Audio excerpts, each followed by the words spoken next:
evening, everyone, and welcome to Doucette Field for the start of the 2022 Division IV State Football Tournament.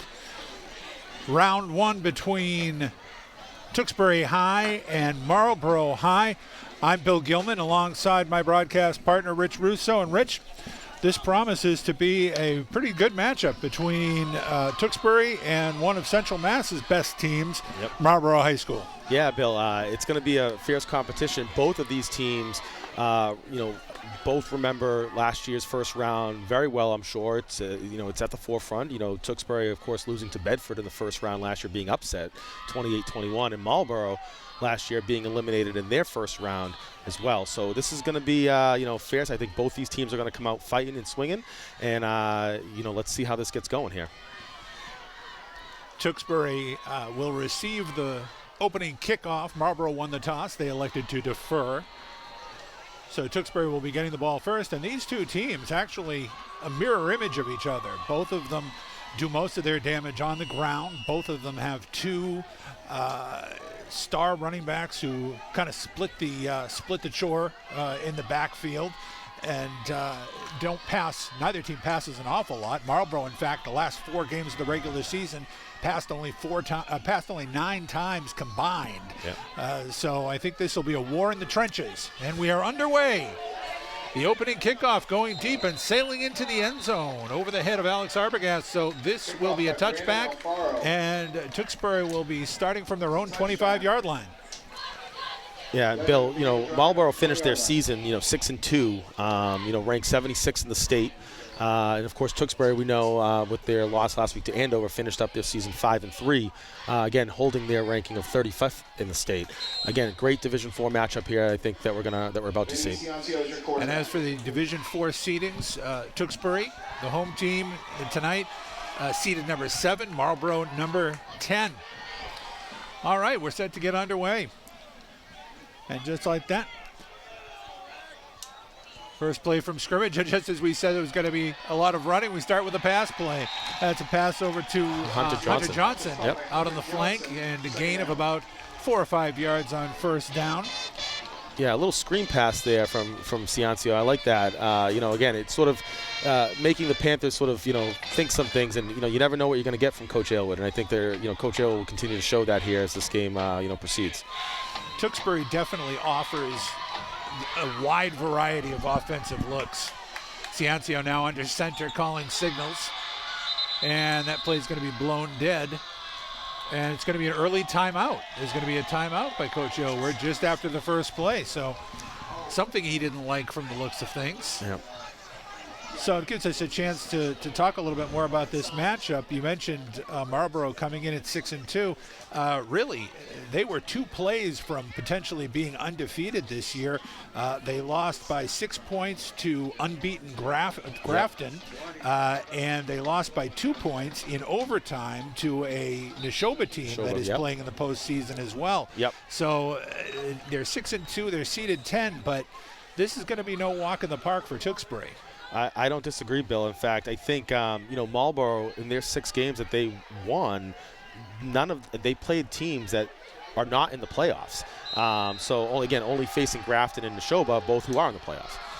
All right, 2nd down and 6. Here's the handoff to Arbogast. Arbogast looking for a hole, and he is not finding it. He is taken down at the 25-yard line. So it's going to be a gain of 1, and it's going to be 3rd down and 5. This Marlborough defense is stingy. They had the number 1 ranked defense in Central Massachusetts, allowing just a bit over 8 points a game. So the offensive line is going to be challenged here for Tewksbury to try and open up some space for their trio of running backs. Yep. All right, 3rd down and 5. Ciancio under center.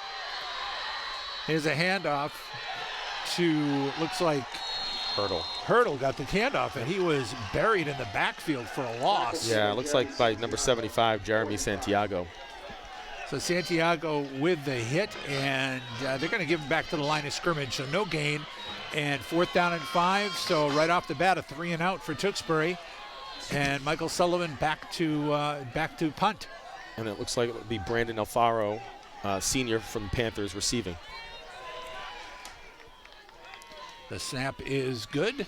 The kick is away cleanly. Takes a Tewksbury bounce, rolling inside the 40.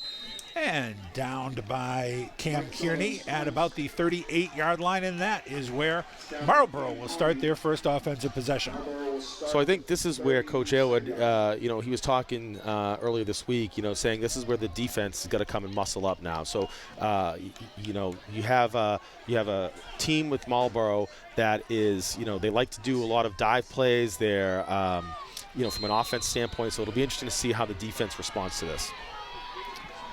All right, Marlborough comes out for their first possession. Michael Benway calling signals. There's a pitch to Neelan Stemple, and he is swarmed under.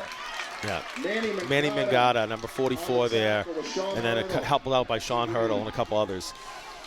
It looks like they'll give him maybe some forward progress, maybe, yeah. Looks like they're going to give him out to about the 36-yard line, but that's a loss of 2, so Marlborough's going to be looking at 2nd and 12.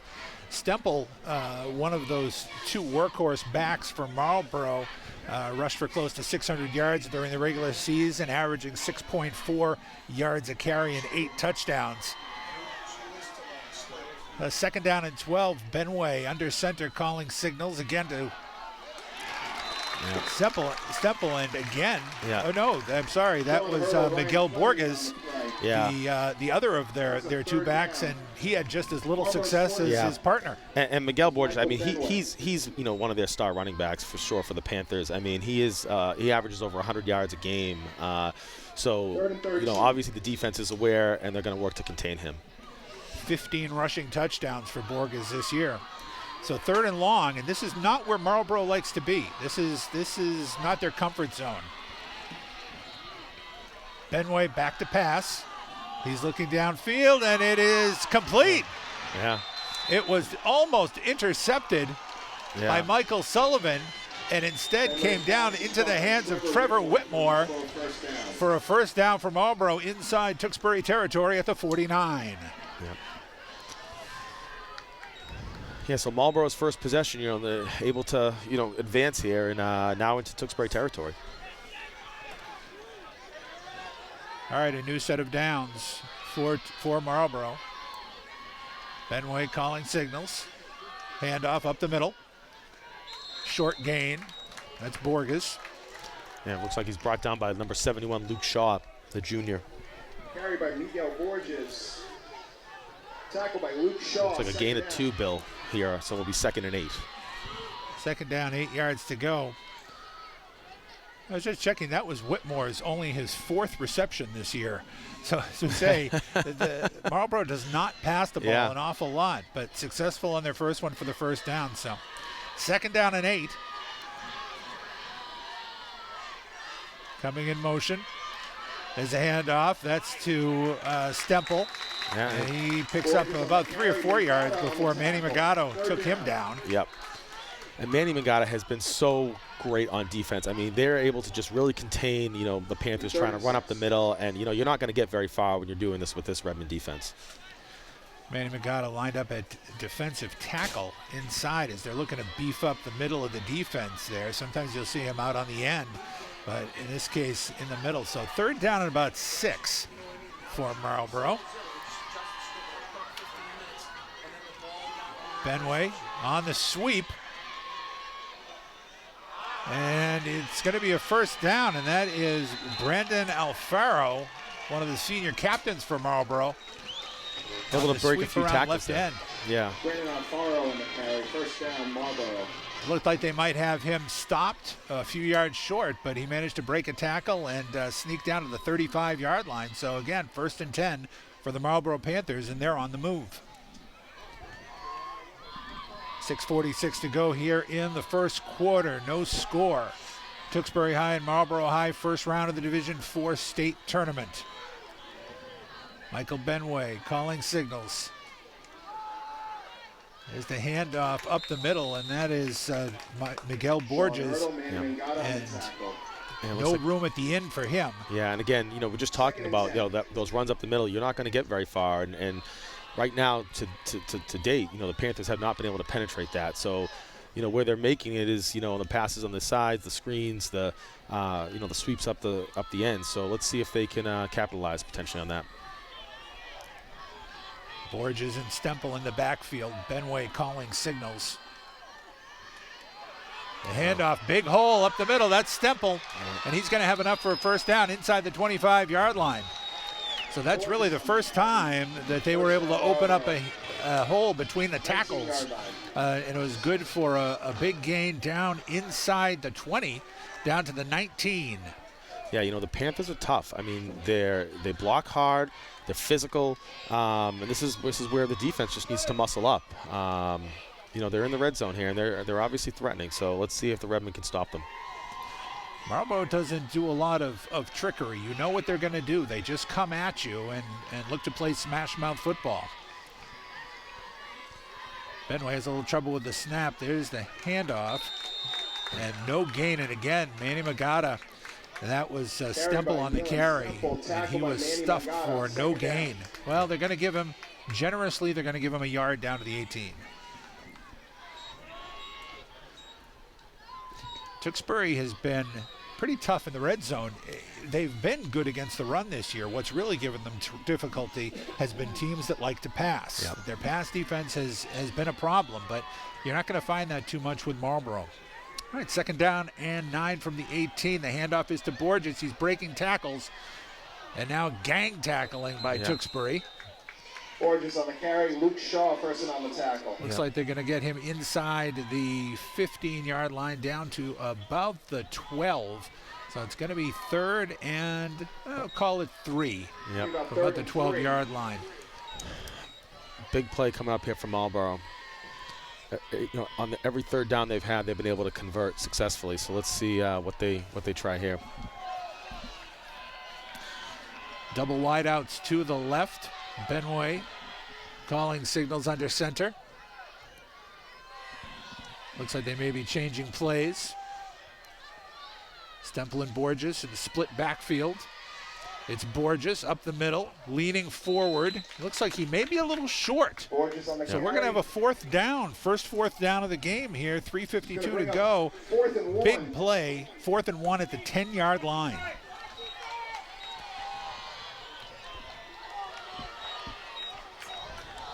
Tewksbury's defensive line getting tested here in the early going.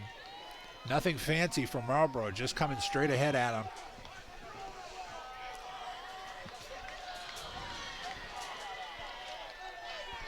Looks like you're going to see Whitmore lining up out in the end there. Stemple and Borges in the backfield. Yep. And we've got a signal for a penalty, and it looks like it may go against Tewksbury.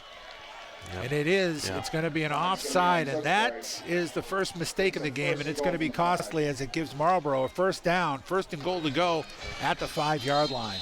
Yeah, this is Tewksbury, 40 different penalties this year through the 8 games of their regular season. So this one, hopefully, they can capitalize and potentially stop Marlborough here. Let's see how they adopt. All right, Alfaro wide to the right. Split backfield. Benway the handoff. That's to Stemple. Stemple leaning into the end zone, and he is in for a touchdown. Yep. Marlborough draws first blood. 6-0 Panthers. Yep. Well, again, nothing fancy. Just running over that left tackle. Putting both arms around the ball, protecting it, and just pounding forward. And the Marlborough Panthers have jumped out in front with 2:49 to go here in the 1st quarter.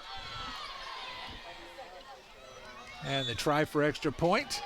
The snap is down. The kick is good, and that's Brandon Alfaro on the extra point. And with 2:49 to play here in the 1st quarter, it's Marlborough 7, Tewksbury nothing.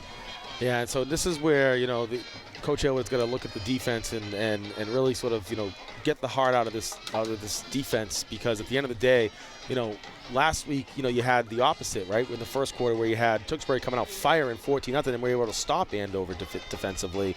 Obviously, after Andover's first couple possessions, the game took a bit of a turn, but that first quarter was certainly won by the Redmen, and right now, the offense has got to show up here now in the last couple minutes of this first quarter. Yeah, there are always a couple of plays in every game that you look to and you say, oh, it was an inch away from being different. And that first third down play when Michael Sullivan almost had the interception, it bounced off his hands. Instead, Trevor Whitmore grabbed it for the first down and kept the drive alive, and it could have been a very different situation. So we'll see if Tewksbury has an answer here on their second possession. Alfaro proving that he had a really strong leg on the opening kickoff, putting it into the end zone. We'll see if he looks to do that again here. He steps into it. And again, a deep kick. That's hurdled at the goal line. He's coming up the middle. Breaks it to the left side. He's looking for a hole. He gets a little bit of an opening. And all the way up to about the 34-yard line. A nice return by Hurdle. And eventually gets wrapped up there by number 37, Justin Lopez. But as you said, Bill, a great return for about 38 yards or so.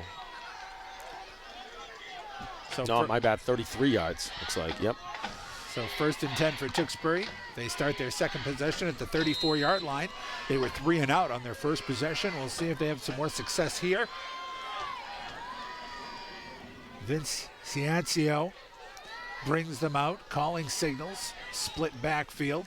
Handoff is to Hurdle. Hurdle trying to get to the right, and he is just buried for a loss. Nothing there at all. Hathaway on the tackle, getting good penetration, and early on here, the Marlborough defensive line, which is a big defensive line, getting some good penetration in the backfield, blowing up those plays. Yeah, the O-line's got to step up here, I think, a little bit more in the sense of where they're at with the defense from Marlborough. So let's see if they can make some adjustments here. 2nd down and 12, back at the 32-yard line. Ciancio under center. He's back to pass. It's going to be a screen pass. That's Hunter Johnson. He's got a couple of blockers, and he's got some open territory. He's inside Marlborough territory, and he's out of bounds at around the 47-yard line. Yeah, some great blocks there that Hunter was able to break through, and then you see the result of that ended up in Marlborough territory for a pickup of about 22 yards or so. Well, it's that type of a play, whether it's a misdirection or a screen pass, that can take advantage of the over-aggression of a defensive line. And in that case, it resulted in the first chunk play for the Tewksbury offense. 1st down at the Marlborough 47. Ciancio, handoff to Arbogast. Arbogast looking for room.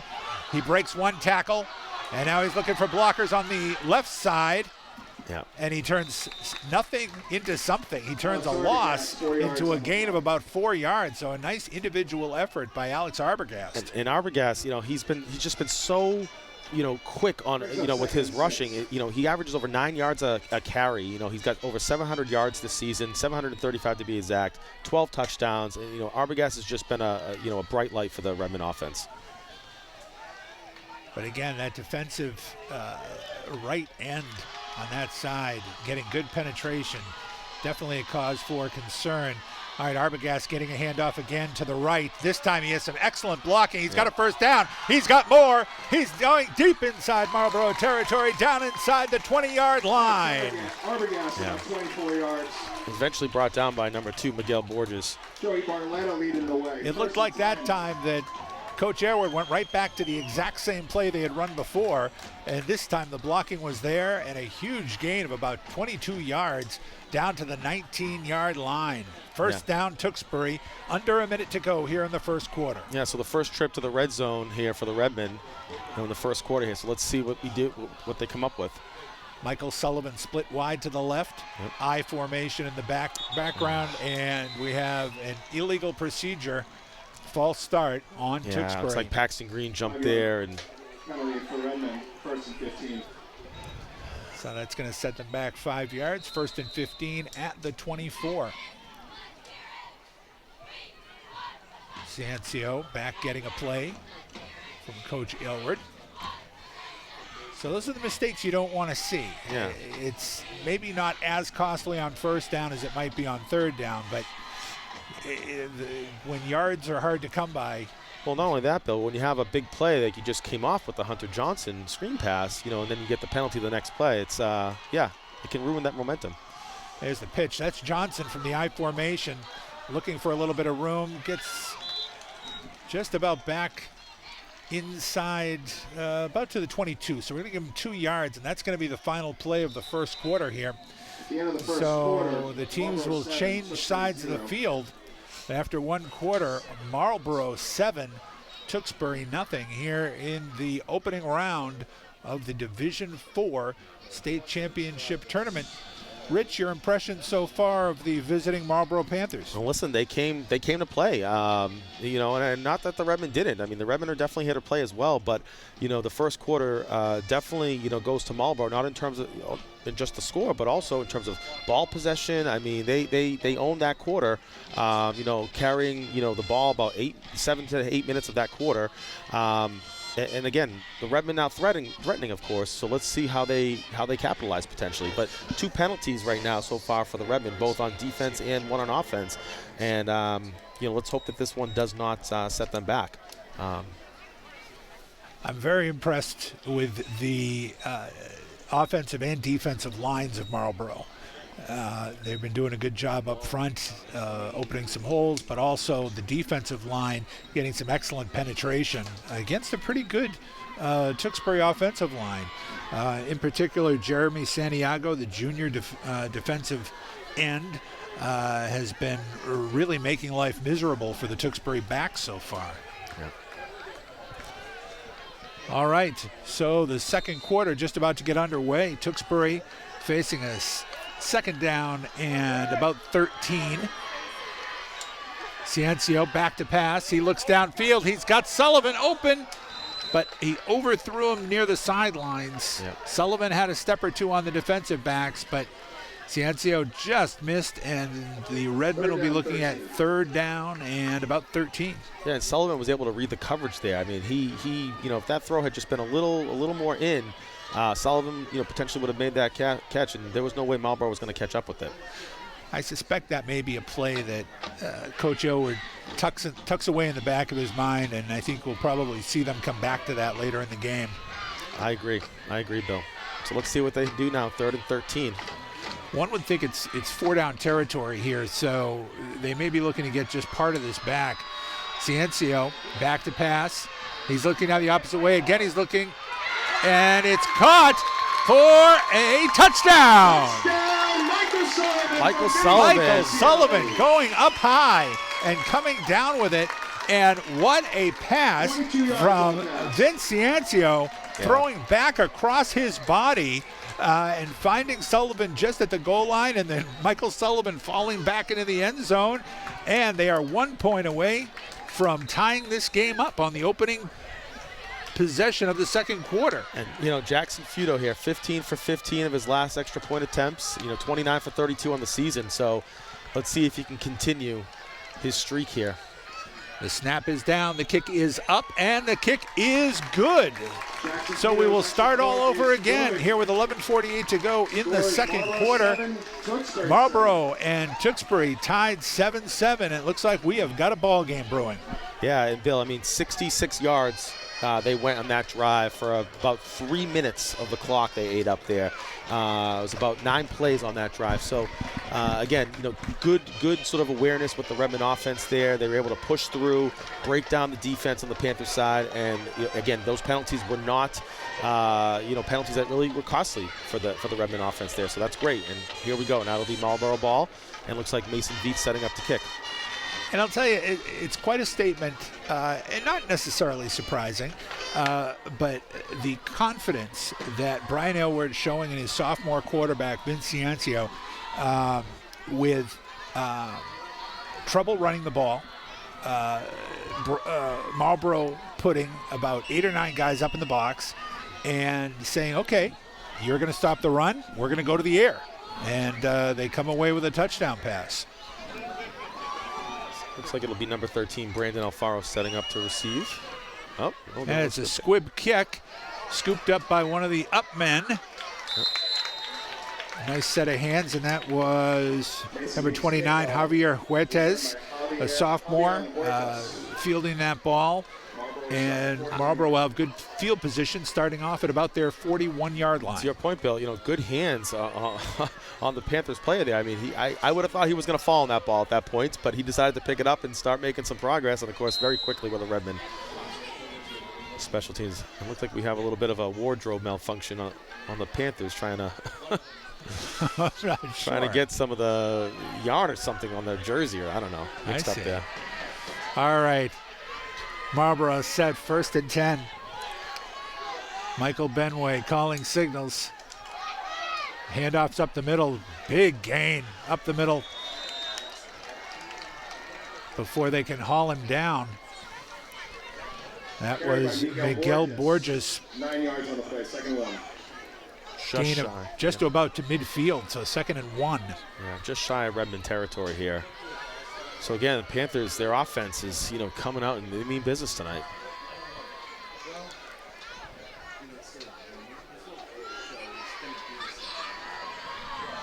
Trevor Whitmore and Brandon Alfaro wide to the right. Handoff again up the middle. Yeah. That time it's Nealon Stemple, and it looks like he has just enough for a first down inside Tewksbury territory. Looks like he got inside the 49, so we'll call it the 48-yard line. Well, 49, but that's just enough for a first down. Yeah.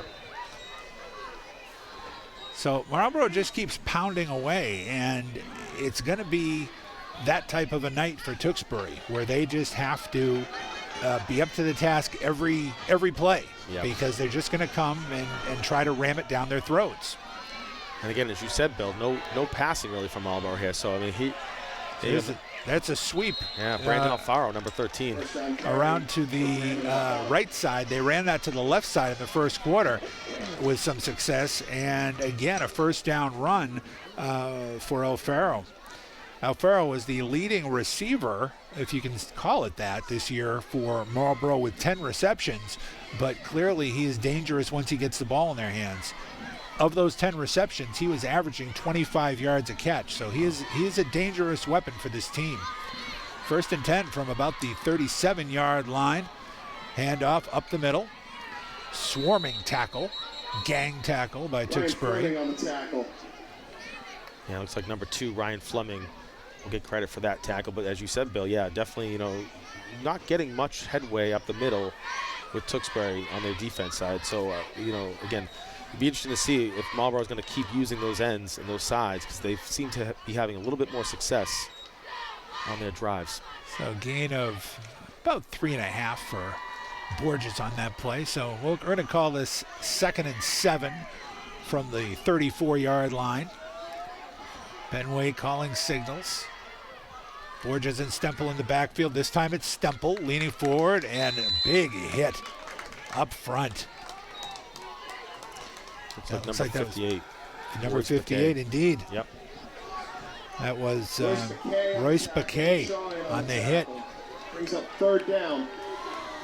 And that's the type of big play they need, because Stemple is a big back. He's a strong kid, and they need to get him low and then gang tackle him. So it's going to be 3rd and a little bit over 5 here to go at about the 33-yard line.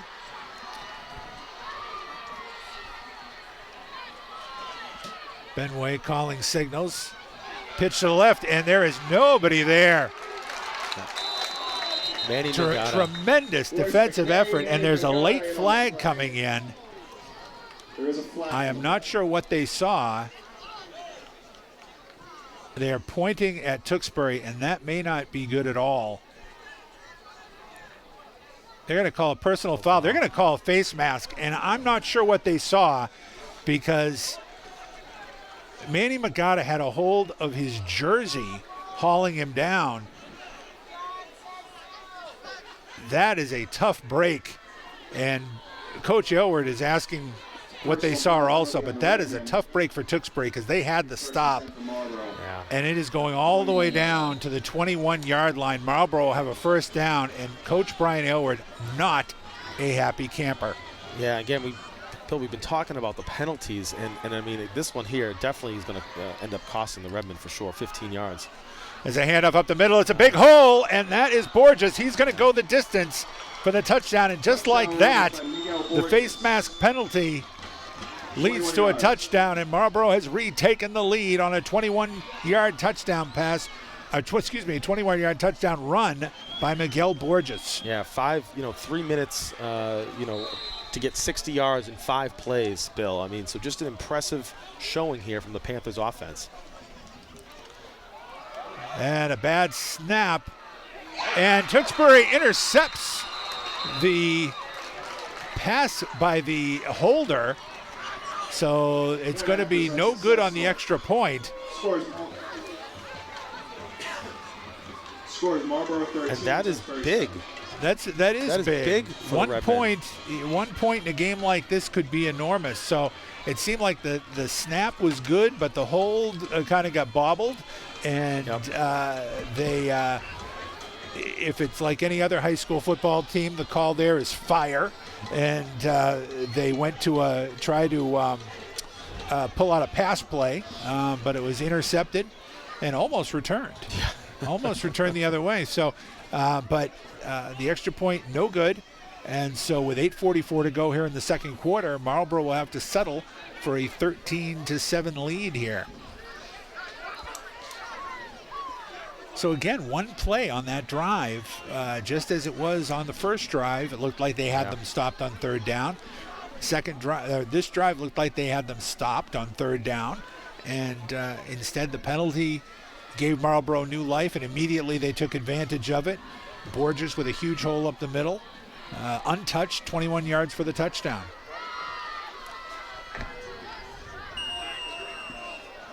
So it looks like Brandon Alfaro again will set up for the kickoff here.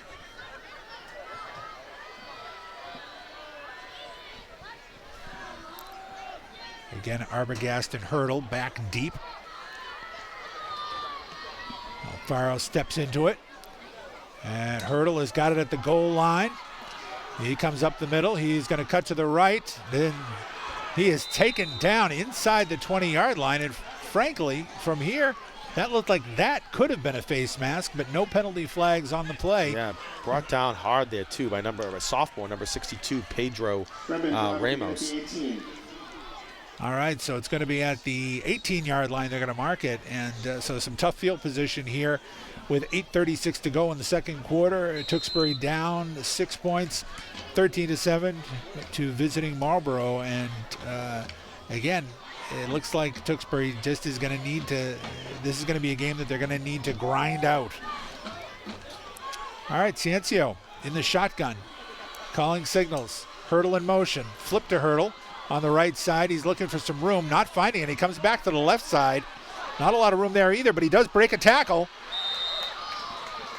And Brandon Hurdle looked like he was going to be hit for a loss. Instead, comes up with a nice gain on first down. We'll see where they mark him out. Looks like they're going to give him about 8 yards, Bill. Sean Hurdle is going to be, it's going to be up to about the 26. So, an 8-yard gain, 2nd and 2. What a nice individual effort by Sean Hurdle.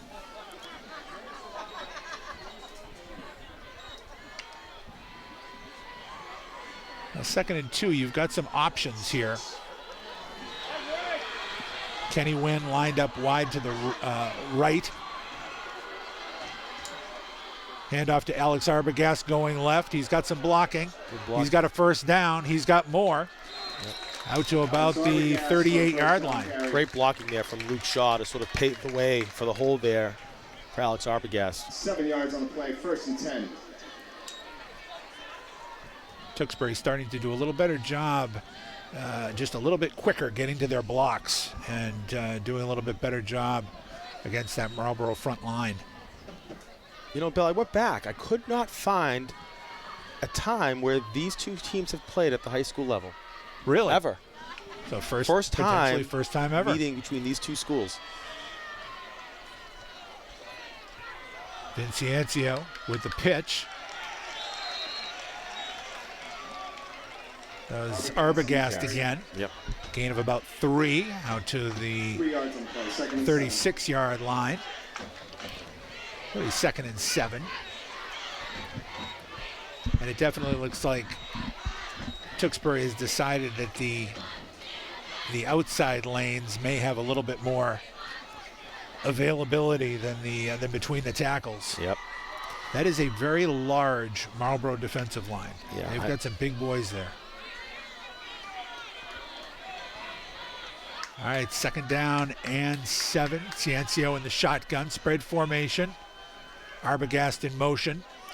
Back to pass. Ciencio scrambles, looking for some room, has a little bit. And now that closes up, and it looked like Ciencio had a little hesitation in terms of what he wanted to do. He decided he wanted to run and then maybe thought about passing again. Yeah, and kind of did a little bit of a loop there instead of come back a little bit, and actually it looks like he didn't really gain anything there. So they'll set up now third and 7 about Bill. In this case, he who hesitates loses a yard, Yep. and it's going to be, as you say, third and a little over. Yeah, third and about 7 or 8 from the 36. They ran they had run a flood on that last play, and it looked like they wanted to. Timeout, Redmond. Looks like Tewksbury is going to use their 2nd timeout for the first half now.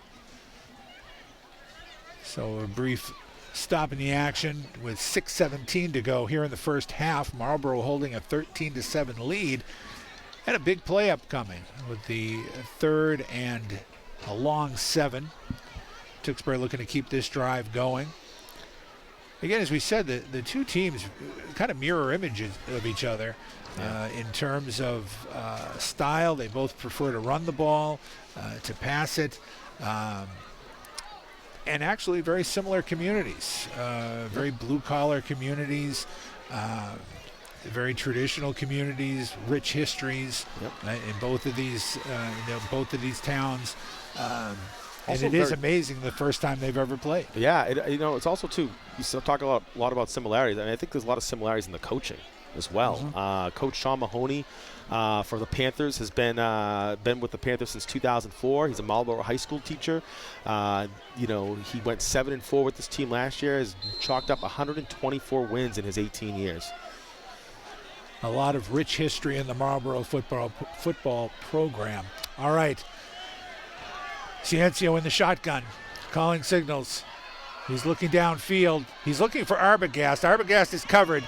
Now he's coming back, and it's Kenny Wynn, and Wynn's going to have a first down and more inside Marlborough territory. Ciancio's pass is good for a first down. Kenny Wynn on the play. Ciancio's initial look was to Arbogast down the left side. He was covered. He came back around looking for help. He was looking for Michael Sullivan. Kenny Wynn came flying in, made the catch, curled back inside Marlborough territory, a gain of 18. 1st and 10 from the Marlborough 46. Great job from the O-line there, really giving Vinny Ciencio a lot of time to think about his options there in that one. All right, so 1st and 10 from the 46. Ciencio in the shotgun. Handoff to Hunter Johnson. Johnson's got some room. He's breaking big. He's got a first down and more inside the 35 down to the 34. Man, that's And are we looking at maybe a penalty also here? Well, I think that's the laundry from the wardrobe malfunction, Bill. Well, no. Well, we've got holding on Tewksbury and another penalty on the Redmen. That is their 4th penalty this half. And unfortunately, it's going to cost them a first down, a big run for Hunter Johnson. And it's going to cause about a first down and, well, let's call it about 16 yards to go, maybe 17. Yeah. 1st and 17. And the penalties are, making an impact here for sure. Like you said, Bill, 4th penalty, total of about 35 yards in penalties now. And let's see if the Redmen can, have that penalty erased. All right, triple wide receivers to the right. Now Alex Arbogast in motion. Arbogast stays in the block. And it's, Michael Sullivan had it for a moment, and then he was hit. Yeah, good coverage from number 13, Brandon Alfaro there on Sullivan, and able to, allow Sullivan to not come up with that ball. There's a nice pass by Ciancio. Sullivan had it for a moment. Brandon Alfaro with a hit, and Alfaro's having a nice first half for himself on both sides of the ball. Absolutely, Bill.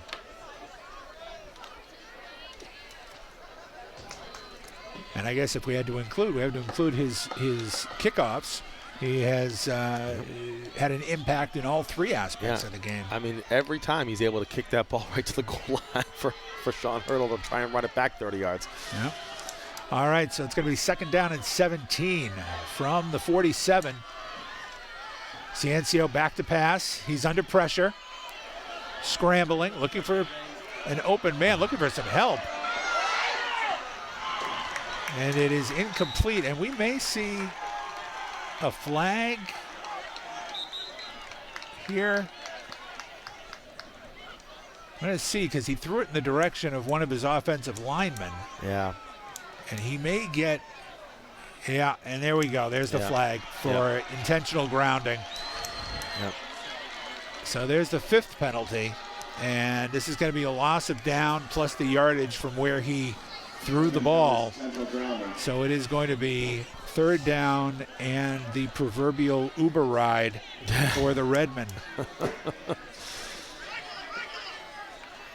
They're going to mark this ball now inside the 30 down to the 26-yard line, and they have got to get all the way to the 36 of Marlborough. Yeah, so this is a long way to go. It's looking at about 3rd and 38 here, Bill. This may be the time that you might want to consider a quick kick and see if you can get some yardage without, where Marlborough might not return it. We'll see. Yeah. All right, we're going to go 5 wide here. 3 to the right, 2 to the left. It's going to be a screen to Arbogast. Arbogast in trouble. He gets a block, and he gets a little bit of yardage out to about the 25, call it the 27, but Tewksbury is going to punt, and again, it was that penalty. It was that holding penalty that really blew up this drive. Yeah, and the penalties are certainly, on both sides of the ball are, have definitely eaten up at the Redmen here for sure. The only thing we got to hope for, Bill, here is let's hope that they don't have they don't end up costing them the game. 4:41 to go here in the second quarter. Marlborough with a 13-7 lead. Michael Sullivan back to punt. It's a low kick. Takes a Tewksbury roll. It's going to be rolled dead just about the 40-yard line. So that's where Marlborough will take over. And this right here with 4:30 to go in the first half, Rich, this is a big drive for the Tewksbury defense. They need to come up with a stop here. Yeah, absolutely. And, again, and we all know that Marlborough, they have all 3 of their timeouts remaining, so they have plenty of time to do some damage here, to eat up some time in this first half. We know that they're getting the ball the second half to start, and so Marlborough has an opportunity here. They do, and this is really where Tewksbury needs to make a stand. All right, Michael Benway under center calling signals. It's a delayed handoff and a nice play up the middle. Oh, that's Sean Hurdle. Sean Hurdle taking down Miguel Borges for a loss. Yeah, loss of 4 yards, Bill. So he's going to be set up 2nd and 14. This is exactly what the Redmen need right here. They did, and Tewksbury now is challenging Marlborough. They are lining up with 5 linemen. They've got Magada at nose tackle now. They've got 5 linemen, and in that situation, that was where Hurdle came on a blitz. So they are aggressively going after this run game. There's Borges again, and he has stood up again. Yep. This time back at the original line of scrimmage. Maybe they'll get him out to about the 41. So now it's going to be 3rd and long, and this is the opportunity Tewksbury was looking for to get a stop here, get that defense off the field. Yeah.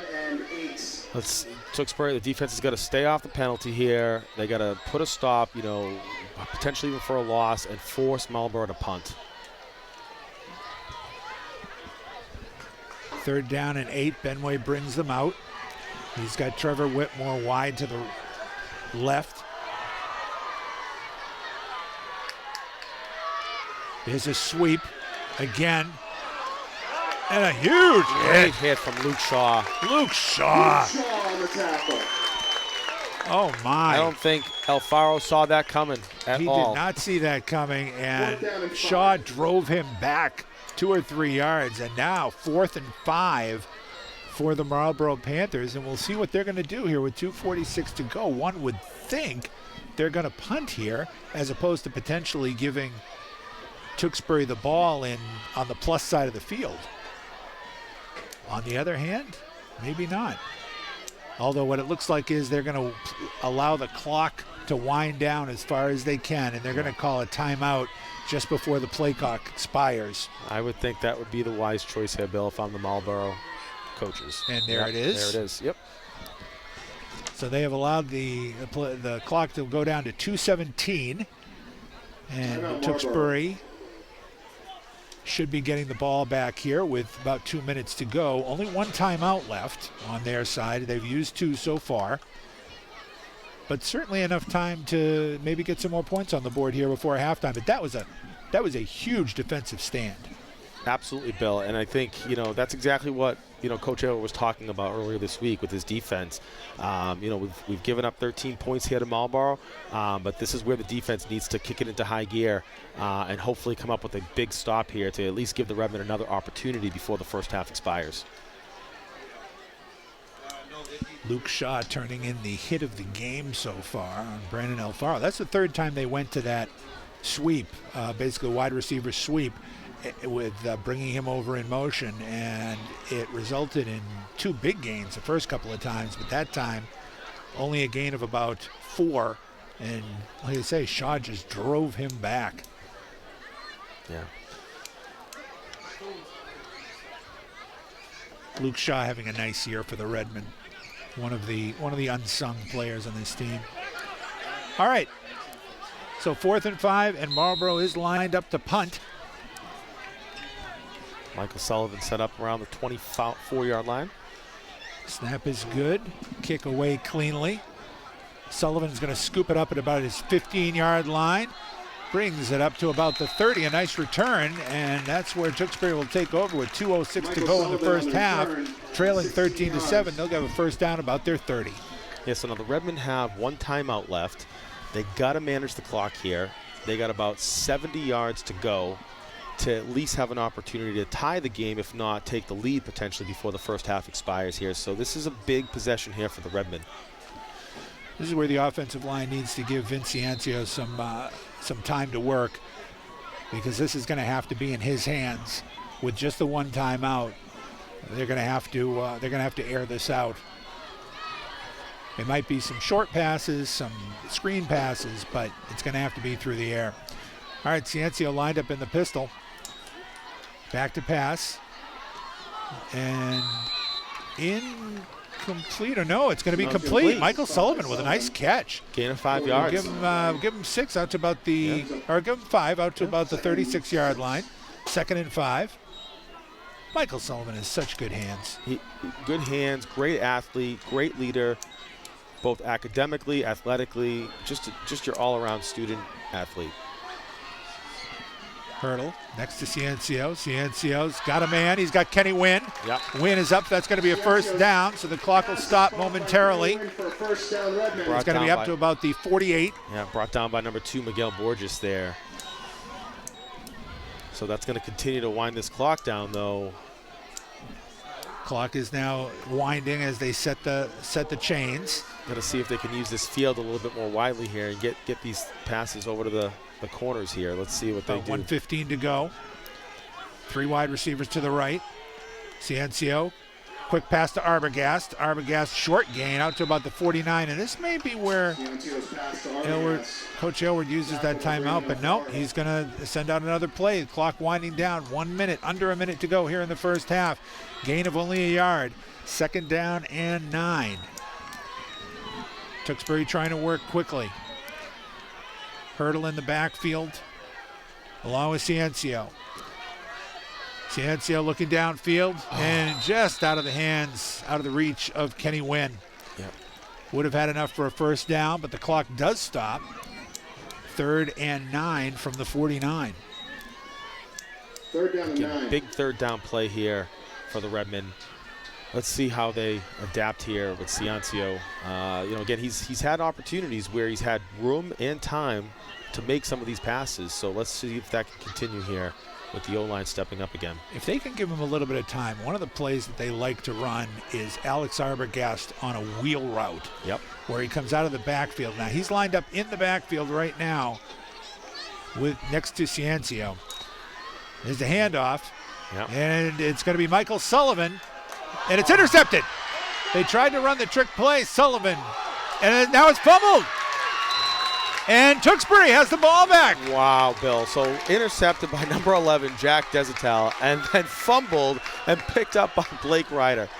So Tewksbury gets a huge break. 31 seconds to go. They tried the trick play. Sullivan's pass got intercepted. And now they get a first down. And again, the clock, however, is winding here. Now that's interesting. The clock is winding down. Yeah, they got 20 seconds left, Bill, here. It's, they may be down to. But they do have one timeout left. That's true. 15 seconds left. Ciancio calling signals. Back to pass. Looking downfield, and it is complete. That's Michael Sullivan. Sullivan is out of bounds. 5 seconds to go. But he is inside the 30, down to the 29. Yeah, that was good. It looks like about 15 yards there, and that's going to send the chains down to about the 29, Bill. And it looks like Redmond will have probably just this might be their last play here. This could be their last play, but definitely close enough now to at least take a shot at the end zone, hope for the Hail Mary here, or hope for a pass interference call. I'm not sure Marlborough has had a penalty on them in this game so far. They have not. They have not, Bill. And here's the Redmond's last timeout. All right, well, as we like to say, you can't save them. You're not going to be able to carry it over to the second half, so you might as well use it and see if you can draw up a play here that could result, as you said, Marlborough getting the ball to start the second half, so a score here would be enormous. Absolutely, Bill. And, coming off that trick play, let's see how Coach Aylward responds with his offense. So many weapons he has, I think, to choose here. So, I think there's a lot of different ways Coach Aylward could consider going here. You really do, and we talked about the wheel route that they like to run. Another is they like to run a flood to one side and then let a single receiver on the opposite side and have Ciancio go to that opposite side, kind of a misdirection. They're bringing in Paxton Green here too, Bill, for Arbogast. So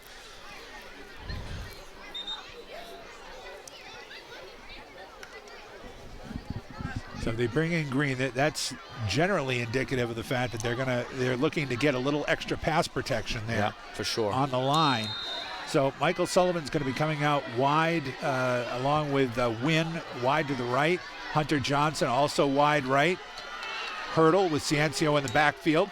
Ciancio back to pass, looking downfield, and it is incomplete, and that will bring the first half to an end. Just nearly a completion at the goal line, but that will bring the first half to an end. So, after 2 quarters of very exciting action here at Doucette Field, Marlborough, the 10th seeded Panthers, holding a 13-7 lead over the number 7 Redmen. Rich, your impressions of the first half? Yeah, I think, with Marlborough, they came to play. They're showing up. I think, they're penetrating both, around the corners. I think they're working up the middle. I think from the Tewksbury side, some great action from Luke Shaw, both blocking from the O-line perspective as well as trying to break through on the defensive end. He's had some big hits, which has been phenomenal, I think, for the Redmen. It's given Ciancio some real opportunity to move around, get out of the pocket, sort of try and figure out, his weapons that he has offensively. But I've also seen Ciancio a bit more under pressure than we have seen him over the last few weeks. So, this is certainly Ciancio's biggest game of his young football career. So from that perspective. With the trouble they've had running the ball a lot in this second half, and for the possible extension of the Redmond season is going to be falling on his young shoulders. So we'll see what adjustments Coach Aylward will make at halftime. We're going to take a break here and be back for the third quarter action. I'm Bill Gilman alongside Rich Russo. Again, our score at halftime, Marlborough 13, Tewksbury 7.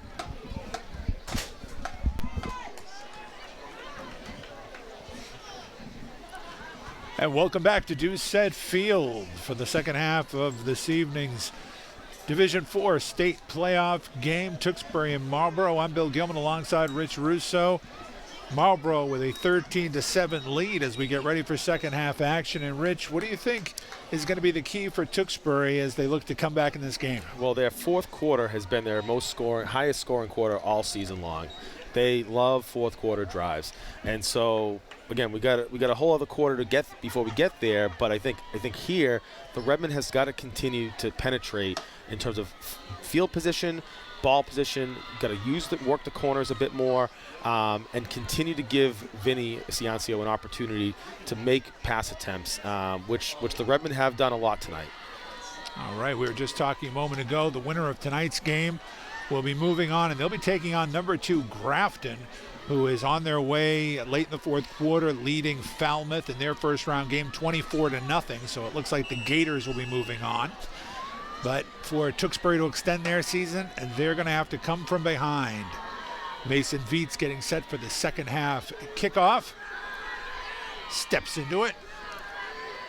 Coming down to about the 20-yard line. And again, Luke And Shaw. that was Brandon Alfaro on the return. Brings it out to about the 37-yard line, and that's where Marlborough will get going here as we start the third quarter. I do think that Brandon Alfaro might be having nightmares about Luke Shaw after this game.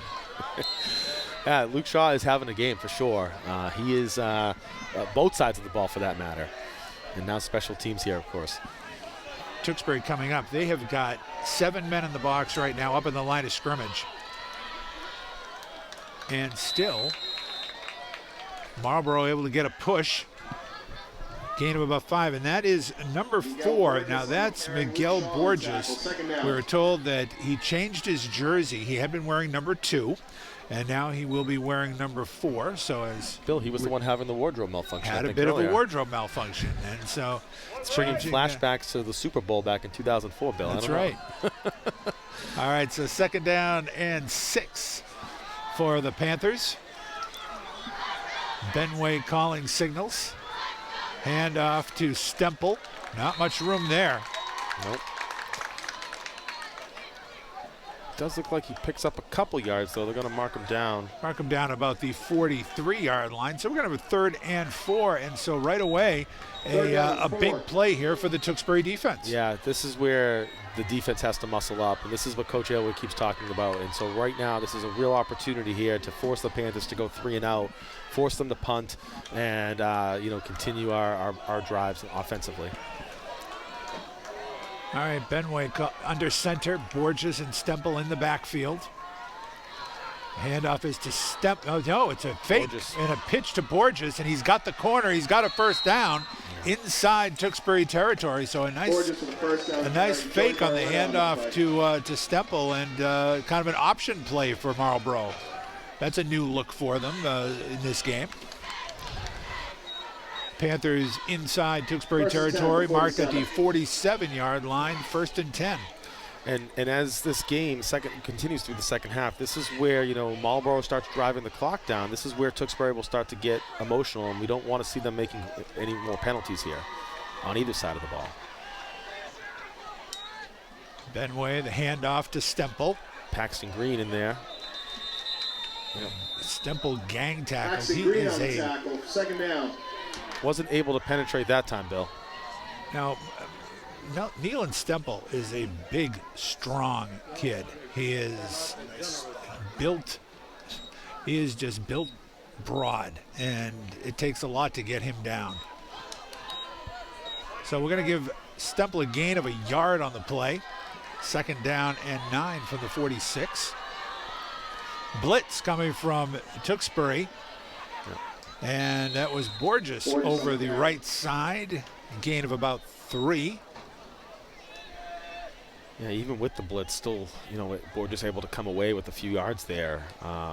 Impressive athleticism from Borges, for sure. Brings up They 3rd mark and him 5. down at the 42, and it's going to be 3rd and 5. Again, an opportunity for Tewksbury to get off the field here defensively. Trevor Whitmore and Brandon Alfaro wide to the left. Benway calling signals, a pitch to the left side. Borges looking for room. He's got some inside the 35-yard line down to about the 33, and another 3rd down conversion. They're going to mark him at the 34, but another 3rd down conversion for Marlborough. Yeah, and this is where the Tewksbury defense, I mean, they've allowed 3rd down conversions to happen 5 out of 6 times so far this game, Bill. So it's interesting, you know.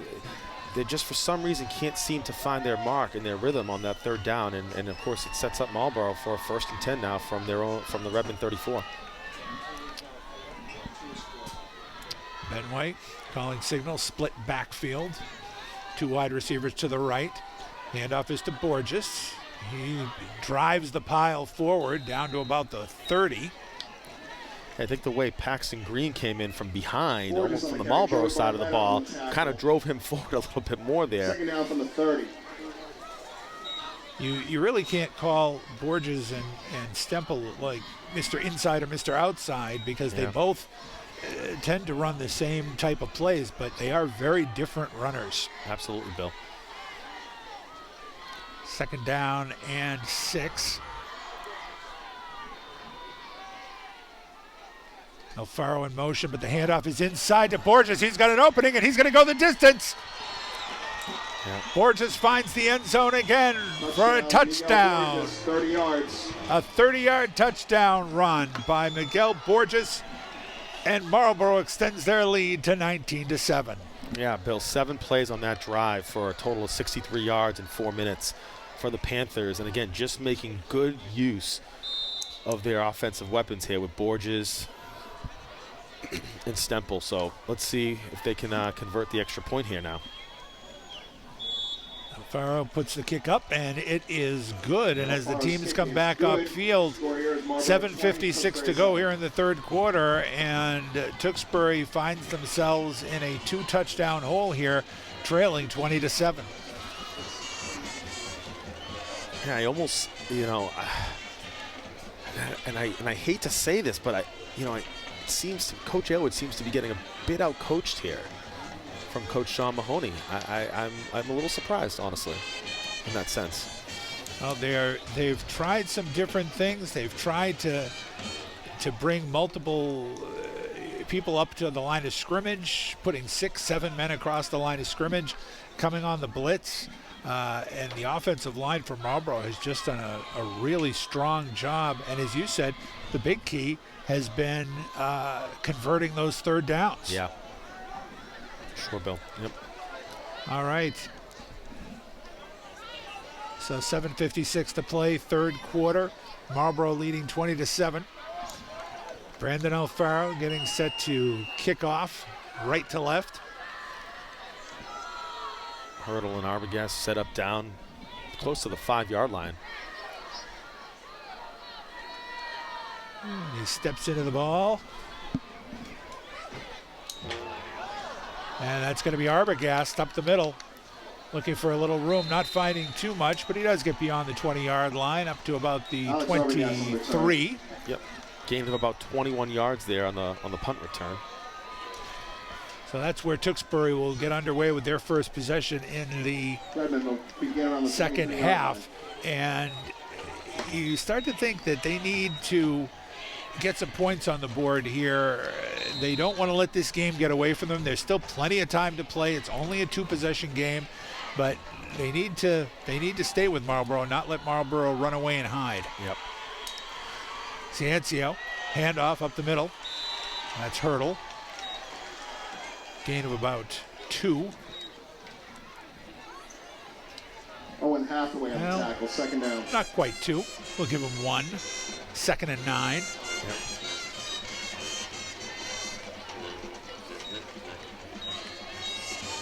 The yards have been tough to come by. They absolutely for Tewksbury have. so far, especially trying to run between the tackles against this massive Marlborough defensive line has been very difficult. Ciancio back to pass. He's looking downfield. He's looking deep. He's got Arbogast, but just led him a little bit too far. And good coverage there from number 9 from the Panthers, Fernando Rodriguez, the junior defensive back there. So 3rd and 9. Tewksbury need to come up with a play here, or else they're going to be looking at a 3 and out on their opening possession. And the way the momentum is flowing right now, you really don't want to give the ball back to that Marlborough offense this soon. I agree, Bill, and this is where Coach Elwood, this is a play. Let's see what he comes up with. He's got he's got so many weapons, and he really hasn't been able to really take advantage of them this game so far. So let's see what we can come up with here from the Redmond offense. Ciancio brings them out. He's under center. Play action fake. He's back to pass. He's looking downfield, scrambling. Throws it down, looking for Sullivan. Sullivan just cannot keep his feet in bounds. The pass was out of bounds. And it's going to be 4th and 9, and Tewksbury will have to punt. So unfortunately, a quick 3 and out here for the Tewksbury offense. And it did not look like Sullivan was the initial target for that play. But as you said, the pressure came, and as it's been coming, and Ciancio was forced to scramble and look for other options.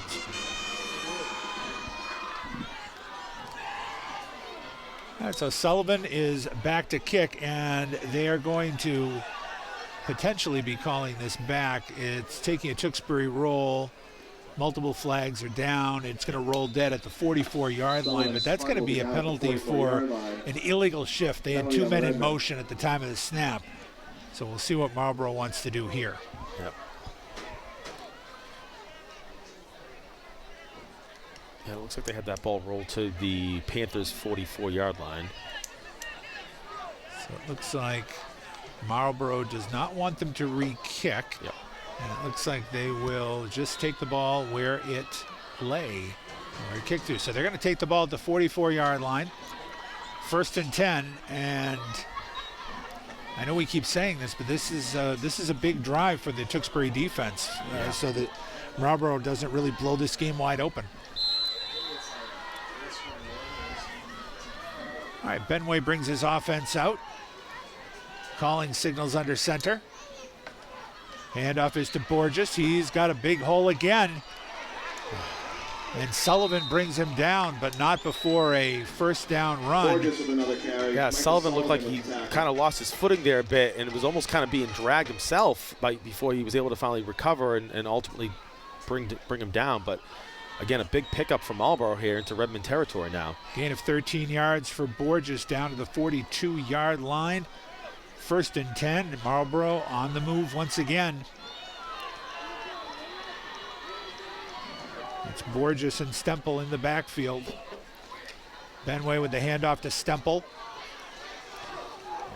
And a gang tackle again, and you had 6 Redmen around Neal and Stemple, and they could not take him down. Yeah, just brute force from the Panthers offense, and it looks like they pick up 2 yards there to settle around the 40-yard line to set up 2nd and 8, Bill.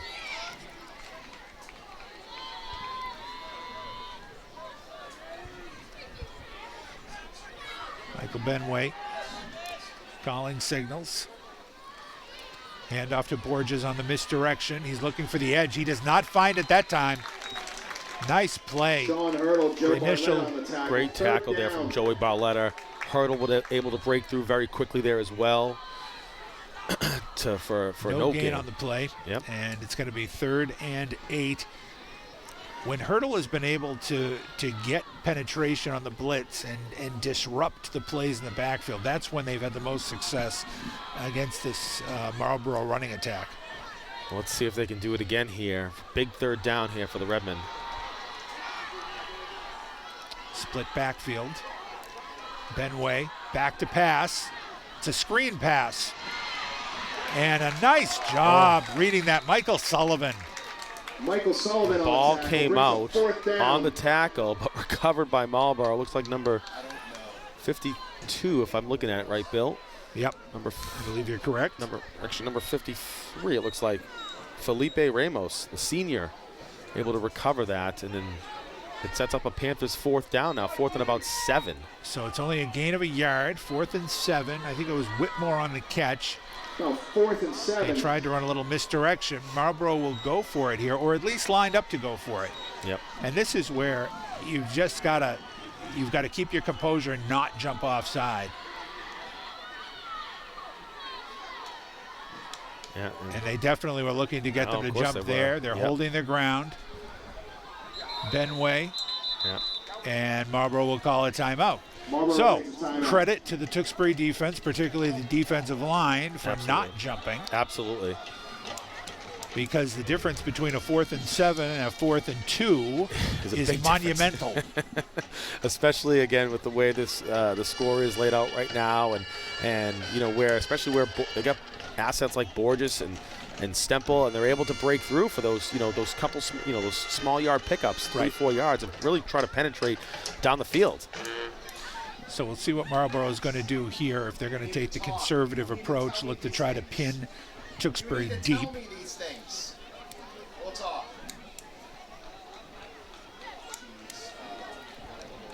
So a little over 4 minutes left to go here, Bill, in the 3rd. Again, still plenty of time to go, and if they are going to punt, which looks like they are, number 56, Terrence MacArthur, will do the punting for the Panthers. Michael Sullivan deep to receive for Tewksbury. Snap is clean. MacArthur steps into it. Gets a good kick. Ball is rolling toward the goal line, and it is into the end zone. Yep. Marlborough did everything they could to try to bury Tewksbury at about the 1, but the ball did go into the end zone. So Tewksbury will get the ball at the 20. A nice break there for the Redmen, and a good stop, a big stop for the Tewksbury defense in that series. That's absolutely right, Bill. I mean, that's exactly what the Redmen needed. Let's see if that starts to switch the momentum here now for the offense. 8, 3, 2. All right. And they shift. Magada goes to fullback. Ciancia under center. Handoff is to Hurdle. Not much room there. It's going to be no gain. 2nd down. Again, that winning ticket number is 957. They really have had, all game long, they have had a lot of trouble running between the tackles. And you know what? You know, it's almost like Marlborough knew exactly what they were walking into with the Arbogast Hurdle offense. Right. And Marlborough, the defensive Panthers line here has just shown up, and they know every single play that Tewksbury is about to call. 2nd down and 10. Ciancio under center. High formation. There's the pitch. And that's Hurdle again. This time a little bit more room. He's going to get out to about the 25-yard line. Tackled by 6, Nealon Stemple. I'll call him down at the 24, so it's going to be 3rd and 6. Here from the 24, 2:48 to go here in the 3rd quarter. Marlborough leads Tewksbury 20-7. A gorgeous night for football here, very pleasant. I think you said it was what? It's about 61 degrees? 61 degrees, Bill. At Remember, game time? First game of the season, home game, was 39 degrees back in late September. Right. So what a flop we've had. All right, Ciancio comes out in the pistol. He's back to pass. He's looking downfield. And there's the flag. Oh, there we go. Kenny Wynn, he had Kenny Wynn, but there was contact beforehand. It looked like Fernando Rodriguez got to the win before the ball did, and Tewksbury is going to get a 1st down, a new set of downs. Yeah, and that's a big break for Tewksbury right there. That's exactly what they needed. First penalty of the game for Marlborough, and let's see now if the Redmen can capitalize. Kenny Wynn is a junior, and he is, you know, it's funny when you look at the array of offensive talent, he's not necessarily even in the top 5 that you would think of names, but he may be the best route runner of the wide receivers. You're right. I agree. And it looks like they're bringing Hunter Johnson back out here now. Sullivan wide left, Wynn wide right. Ciancio Handoff to Hunter. Hunter looking for some room. Hunter Johnson will get up to about the 37-yard line. They'll mark him back at 36, actually. So a gain of 2. Be second down and 8.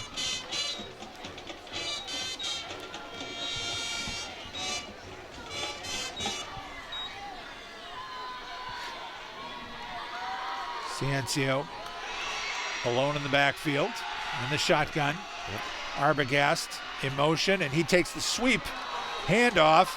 He's got a little bit of room. He's going to be out to about the 45, call it the 46-yard line. A nice run, and that's going to be a first down. Great blocking by Sean Hurdle there. You know, eventually brought down by number 29, Javier Huertas. And again, Redmond are showing some life here. I like it.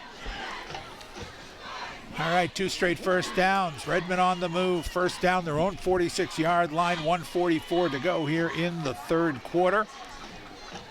Wynn and Sullivan split out wide to the left. I formation.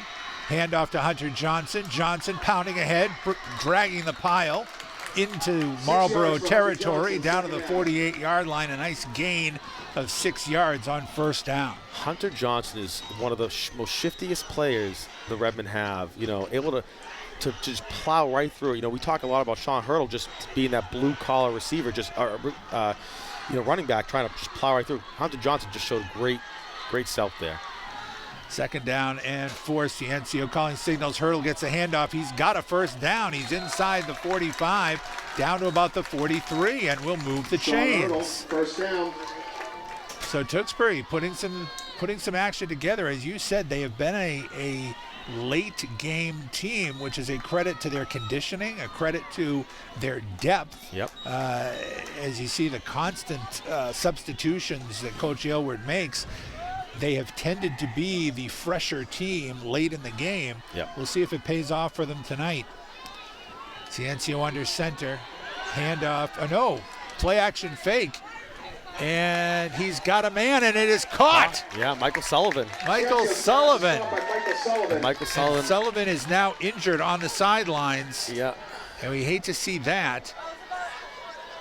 He's holding his leg. Oh, that may be a cramp. Yep. He may have cramped up. Yep. He's on holding his calf. But it's another first down for the Redmen. 40 seconds to go here in the third quarter. They are down to the 32-yard line of Marlborough. And if they could punch one in here, either at the end of the third quarter, beginning of the fourth, we could have a photo finish. All right, I formation. Hurdle and Johnson. The handoff is to Johnson. Hurdle leading the blocking. And he's lost the ball. He lost the ball. It was stripped, and Marlborough has recovered. Oh, what a tough break. Terrence MacArthur on the recovery. Hunter Johnson was trying to slice through, and he just had it stripped. That is a huge break for the Panthers right now. And the Redmen have got to keep the emotion level down where they don't end up making another mistake like that, because this game is still within reach.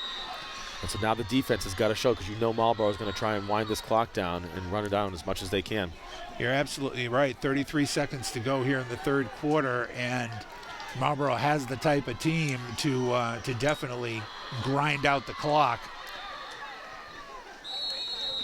That was a handoff to Borges. Yep. Short gain. Yeah, so they're going to give about 4 yards, Bill. Going to give about 4. Move it up to about the 32-yard line.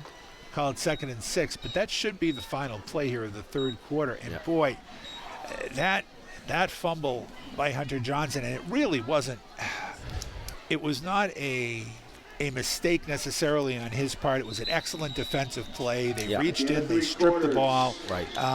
It was a huge defensive play by the Panthers, but boy, it took the wind out of the sails for Tewksbury. You know, the Redmen were able to come down the field from about their 20-yard line, roughly about 50 yards.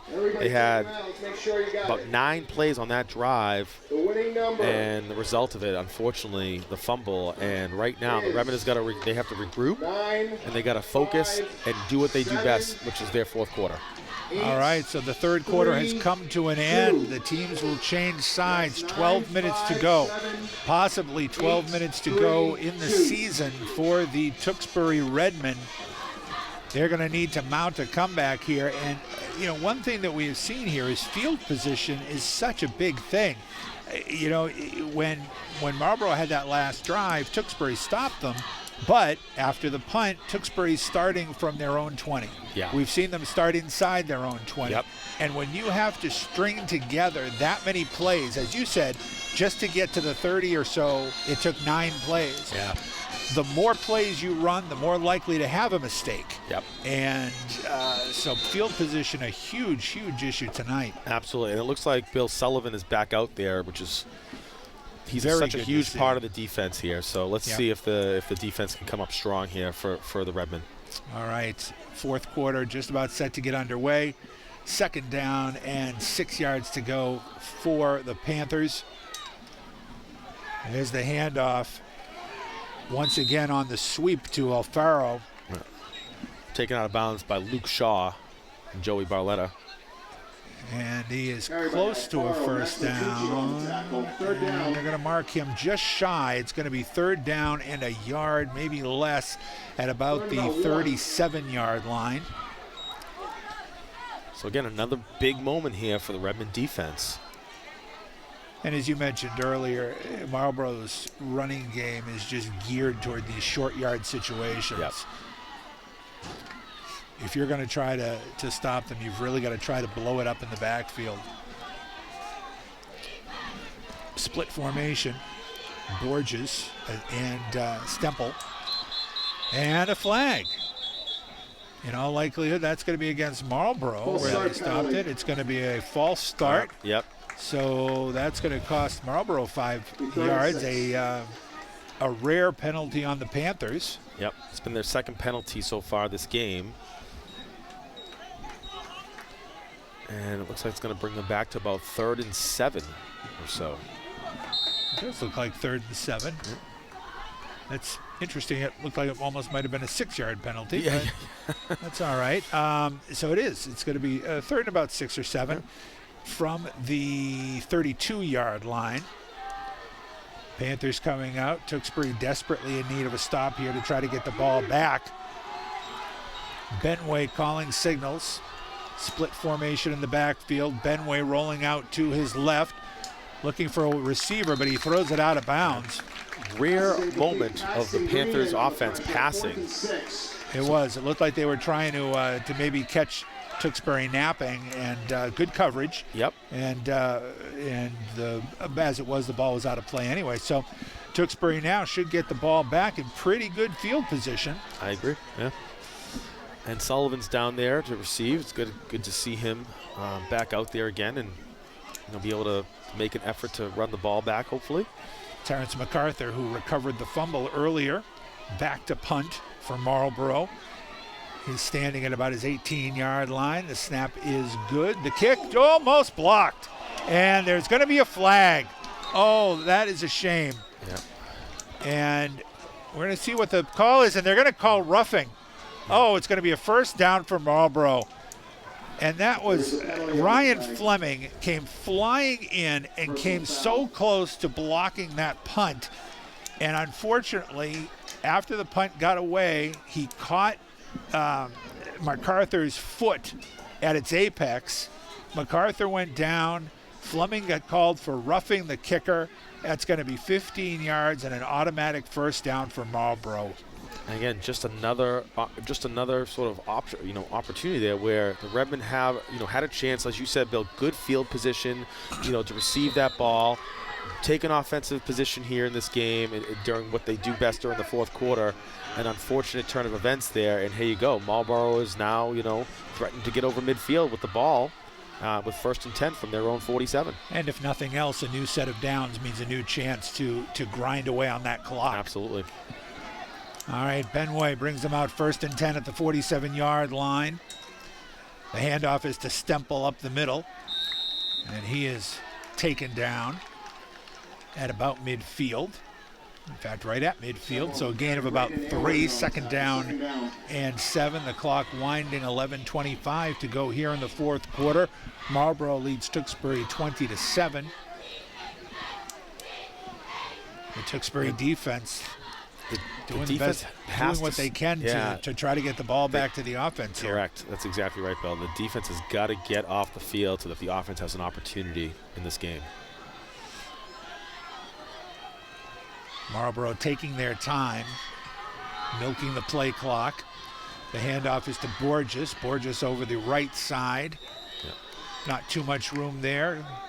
Gain of about 3. Fleming on the tackle, third down. So it's going to be 3rd and about 4 from the Tewksbury 47-yard line.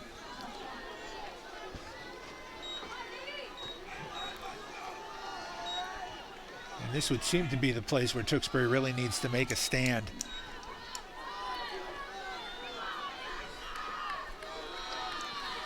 The line has been playing better, except for that one touchdown run in this half.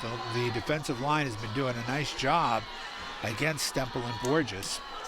So 3rd down and 4 from the 47. A hurdle blitz. Benoit takes a snap. The handoff is to Borges, falling forward, and it looks like he's going to have enough for a first down to the 40-yard line. And you saw how he was running there. He kind of lost his balance, but he kind of kept leaning forward, falling forward, getting the yardage that he could, not trying to do too much with it. And if nothing else, it just continues to allow this clock to wind down, which is obviously to the benefit of the Panthers. And if you notice, both Borges and Stemple, when they carry the ball, both arms wrapped around the ball, very cautious with it. And especially here where Tewksbury's definitely going to be trying to strip the ball, trying to create a turnover. Handoff is to Stemple, falling forward, gain of about 4. Stemple on the carry. Going to be 2nd and 6 from the 36-yard line. Marlborough content to just take their time, try to eat up as much of the play clock on every play as they can.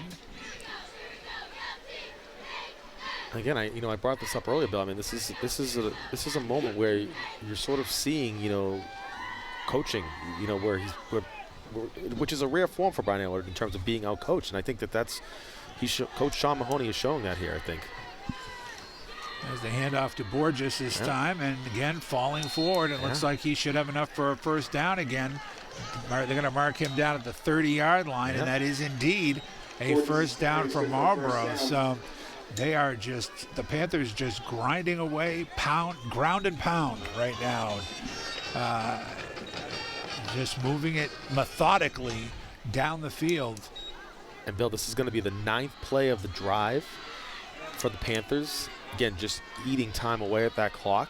I would not expect to see any more pass plays from Marlborough from this point forward. I think that's a pretty safe bet. 8:25 to go here in the fourth quarter. The handoff is to Stemple again between the tackles. Short gain. Stemple for 3 yards. Gain of about 3 on the play. Well, actually 2. Yep. Nice play there by the Tewksbury defense. We're going to call it 2nd and 8. Down to about the 28-yard line. And as you said, Sean Mahoney, a veteran coach. Yep. He has been doing this for decades. Yep. And does not have to take a backseat to anyone. And there's Borges again breaking free. Yep. He's got another first down. They're inside the 20. Cam Carney there, finally bringing him down. And Bill, you were talking about, looks like we're going to have a timeout from the Redmen. Timeout by Tewksbury. Yep. And I think if nothing else, even more than stopping the clock, Brian Aylward trying to give his defense a breather. Yeah. Just trying to give them a chance to catch their breath, because right now Marlborough has just been running it right down their throats. Yep. And I mean, Marlborough started this drive on their 28-yard line. Again, this is the 10th play of the drive now coming up. And I mean, they've been running this clock down. They've had this ball now for about 5 minutes of this clock between the end of the third quarter and the start of the fourth quarter. But Bill, the other thing is, you were talking about Coach Sean Mahoney. He's actually not just their football coach. He has coached tennis. He's coached the girls' basketball team for Marlborough. Coach Sean Mahoney is, he has done a fantastic job with the youth and the student athletes at Marlborough High School. And again, really demonstrating, the heart of the Panthers. And let's see if the Redmen can put a stop to this, because that's really, the Redmen have got to get the offense back on the field in this last half of the fourth quarter. Yeah, and you hit the nail on the head. It's coaches like this, and again, another similarity between these two schools, where you've got people involved in the athletic program in multiple capacities, who have been doing it in the same town for a long, long time, and that's how you build a program. That's right. Consistency. All right, 1st and 10 from about the 18-yard line. Benway, the handoff to Stemple. Stemple just falling forward down to about the 15, gain of about 3. Yep, Fleming on the tackle there. Clock winding, under 7 minutes and 30 seconds to go here in the fourth quarter. And right now, Tewksbury desperately needs a turnover. It's going to be very difficult to do with these two backs, but they need to find a way to try to pry the ball loose. Yeah, Tewksbury definitely wants to keep this a 2-possession game. Absolutely. We've definitely reached the point where one more touchdown might just seal it. 2nd down and 7. Benway with a split backfield. Handoff again to Stemple. Yep. And again, Ryan Fleming gets in there. Ryan Fleming driving him back. Luke Shaw involved in that. Luke Shaw, Manny Mangano on the tackle. 3rd down. Maybe half a yard on that play. Yep. And it's going to be 3rd and, I'll call it about 6.5. So what do you think Coach Elwood said to his defense during that timeout, Bill? I think he just told them that they've got about 7 minutes to go, 8 minutes to go, potentially in their season, and make it the best. Yeah.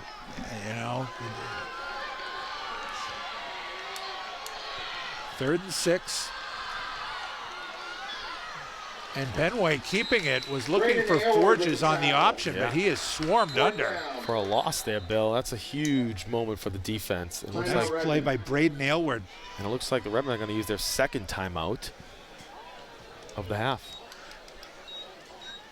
Now, this will be interesting for Marlborough, because they've got the kicker. They've got a good leg with Brandon Alfaro, and a field goal here would make it a 16-point game. Still technically a 2-possession game, though, Bill. Technically a 2-possession game. So it'll be interesting to see if they go for the field goal or if they go for the 1st down. It's 4th and about 8.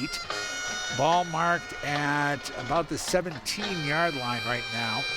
So really almost 4th and 9. That was, as you said, the 2nd timeout for Tewksbury. They'll have 1 remaining. 6:01 to go, 4th quarter. And they are going to attempt the field goal. So we've got Max Cadet is going to hold, the freshman. And it is going to be Brandon Alfaro, the senior, with that strong leg, lined up for a 34-yard field goal. The snap, the ball is down, the kick is up, and the kick is good. Brandon Alfaro with a 34-yard field goal increases Marlborough's lead to 23-7.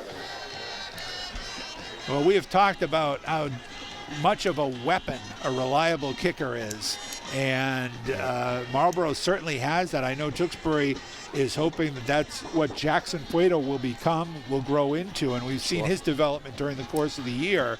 But boy, this young man, Brandon Alfaro, has a heck of a leg on him. Heck of a leg, Bill, and again, best sort of moment there for the Redmen. I mean, forcing them to at least kick the field goals, preventing a touchdown, and the game potentially getting away from the Redmen. So at least at this point, it is still a 16-point game. It's still a 2-possession game. Right. So let's see now if the Redmen can do something here in the second half of this fourth quarter as it winds down.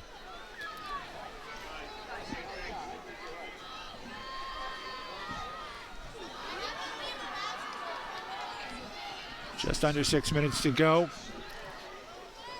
Tewksbury could really use a big return here. Alex Arbogast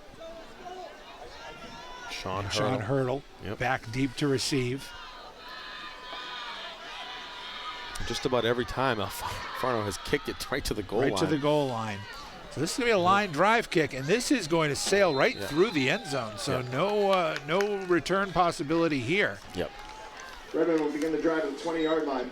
That is quite a weapon that Marlborough has, because in that situation, that was exactly what you wanted. Yep. You wanted to remove any possibility of a big return, drive it through the end zone, let Tewksbury start at their 20 and have to maneuver 80 yards, and that's been the biggest problem that the Tewksbury offensive had, has been field position. Yeah, and the last time they had an 80-yard attempt, they were stopped 50 yards in with a fumble. So, again, this is a huge drive for the Redmen here. Vinny Ciancio trying to keep his team alive. The handoff is on the sweep to Alex Arbogast. He's got some room, and he's got some daylight. He's going down the left side. They're trying to catch him, but they're not going to catch him. He's going to go the distance, 80 yards for a touchdown, Alex Arbogast. Bill Gilman, you called that from the moment that ball was snapped. That's exactly what the Redmen needed right there. And 80 yards, what a huge play. That puts the Redmen back in this game, potentially. But now, down 10 points still, they potentially got to think about it. Well, they got to think about a 2-point conversion here. They got to keep this to a one-possession game at this point. They've got to go for the 2-point conversion, but that was the play they've been trying to spring all game long, and he broke one tackle, got some good blocking, and then he was off to the races. Absolutely vintage Alex Arbogast, an 80-yard touchdown run, and now Tewksbury going for 2. And they got Luke Shaw in the backfield. Play action fake, but they're in. Vinci Ciancio diving for the end zone, and they're going to say no. They're going to say his knee went down just before the ball arrived, and that's the decision. That's it. We're looking for, and it would not have counted anyways. The Redmen got called for an illegal shift, and so the extra point no good.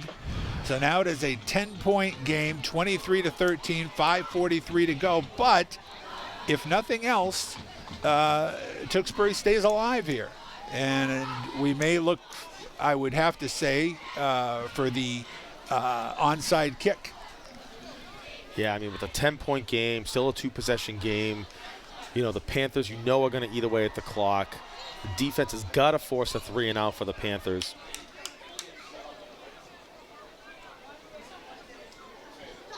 Brian Aylward talking to the referees, wanting an explanation of the illegal motion call or illegal shift call, and he's still talking to the referees. He was unhappy with 2 parts of that. Yeah. One was the penalty, and 2, he thought that Ciancio got into the end zone. Yeah. So, but one way or another, no good. 23-13, 5:43 to go. This game is not over yet. And Tewksbury once again has shown that they have life in the fourth quarter. So Mason Vitz lining up here. The left-footed kicker. We'll see what they're going to do. Comes up, steps into it. They do try the onside kick, and he's got it! Mason Vitz recovers it himself beyond the 50-yard line. Tewksbury has the ball. First down at the 44. And, Bill, it's almost like you can feel the momentum shift with the 80-yard run from Alex Arbogast. Now the onside kick call from Mason Vitz to only recover it himself. An absolutely brilliant onside kick by Mason Vitz, and you could see him waiting until it passed the 50-yard line. Now, what they're going to do, instead of the 44, you can't advance an onside kick. So they will mark it where he took possession on the 49, and that's where Tewksbury will have 1st and 10. Ciancio back to pass, looking downfield. He's going deep. He's got Kenny Wynn, just incomplete. Kenny Wynn had outdistanced himself from the defensive backs, Again, but just out of reach. Bill, you talked about one of the best route runners on this team. Kenny Nguyen just showed a great example of that, and what an arm from Vinny Ciancio there, throwing downfield. Just executed perfectly. Only thing missing there was just the opportunity to catch the ball, and ultimately probably would have drove it into the end zone. Let's see. He did. He had a good 2 steps on the defensive backs, and if he could have caught it in stride, he was gone. All right, so 2nd down and 10 from the 49-yard line. Double wide receivers to the right, double wide receivers to the left. Ciancio back to pass. It's a swing pass to Hurdle. Hurdle looking for some room. He's got some blocking, and he's going to be inside the 45 down to about the 43. So a gain of about 6, and it is going to be 3rd and about 4. Clock winding, 5:15 to go, 4th quarter. Tewksbury trails by 10, 23-13. They just scored on a touchdown run by Alex Arbogast and then recovered an onside kick. 3rd and 6. Ciancio looks. He's got man. Oh! He had a man open. Blake Ryder. He put it on Ryder's hands, and it went right through his hands. Yeah. And, I will say, Bill, this crowd has come alive here at Doucette. I mean, really getting into it. The Redmond fans have not had much to really get riled up about until the last few minutes here, Bill. So this is an interesting turn of events and a huge opportunity right now for the Redmond with 4th and 4. 4th down, 4 yards to go. The biggest thing right now is to get a first down. The clock stopped on the incomplete pass. Sean Hurdle, lone running back in the I formation. And that is going to be a penalty on Alex Arbogast for a false start. He might have not gotten the snap count right, but he just moved his foot. So that's going to cost him 5. Not a huge difference here. Yeah. It's going to be 4th and 9. They still need to get the first down, still need to get the new set. And one way or another, we're probably going to be going to the air anyway. Yeah, Bill, but the Redmond have got to keep their emotions in check. I mean, the penalty, that was their 7th penalty of this game. And, as we've seen, the penalties, I mean, they can make the difference between, winning and losing here. And we got 4th and 9 with the big moment here for the Redmond. Triple wide receivers to the right. Ciancio calling signals, and Tewksbury forced to call their last timeout. Timeout, Redmond. And Vince Ciancio pointing to his helmet. It looked like he was having some trouble hearing. But that, unfortunately, is going to be the last timeout with 4:59 to go here in the 4th quarter. I am quite sure that Coach Aylward did not want to have to use it now, but on this 4th down play, this is an enormous play, and they need the first down. Yep. Yeah, exactly, Bill. So let's see what they draw up here. Again, right about just after midfield. Let's see what Ciancio can come up with, along with Coach Aylward's leadership.